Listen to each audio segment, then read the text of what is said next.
because David Simon loves his city and felt like it began because he saw that the war on drugs was one of many factors and one of the main factors that was destroying the place that he grew up and the place that he loved. Both sides of it. And I got to be part of it. And didn't require any acting, me playing a recovering redneck addict. That was zero acting. So when David, the only place that David comes close to loving anywhere near as much as Baltimore is New Orleans, and he wanted to do something down there for years, and he came up with the idea. Him and Eric Overmar came up with the idea for a show called Treme, which I'm also looking at. And there's a lot of people down there helping make that show. Trust me, if you look at the credits, you'll see. Probably see some people that owe you money. One night, my character in Treme only requires slightly more acting than my character in. Actually, doesn't require any at all.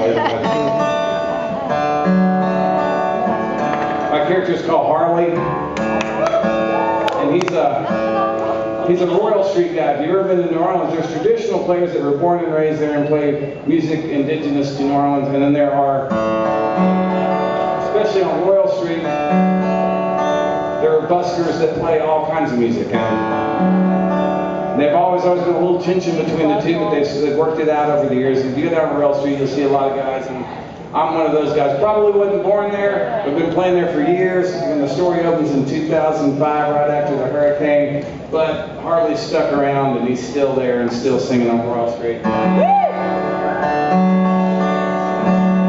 We were shooting one of my scenes one night about halfway through the season, and David came in out of the pit because he's in writing in some little cave they're in all day. Comes out to the set late, and he asked me if I could write a song that my character might have written in 2005. And the idea being that you'd see the character write this song in the last episode of Treme this year. And I had the day off.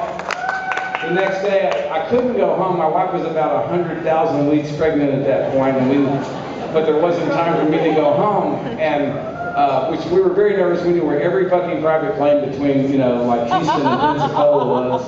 And but we got through it, and it's actually John Henry was born between shooting episode 4 and episode 10. 7 and 10, actually. It's pretty tight. But I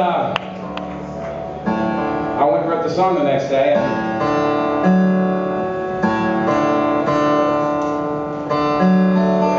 and it's right when we were shooting episode 10, which this song's in, this oil spill happened, and people in New Orleans were so up, and there were oysters this big last year, and everybody was jazzed, and it was like one of the best seasons for seafood in a long time. And now nobody knows what's going to happen. And seafood's a lot of New Orleans stock and trade. There's not any doubt about it. That's one of the things people come down there to consume.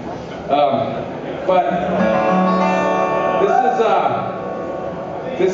this goes out to the people all up and down the Gulf Coast. And tonight, here in Baltimore, I'd like to dedicate this to David Mills.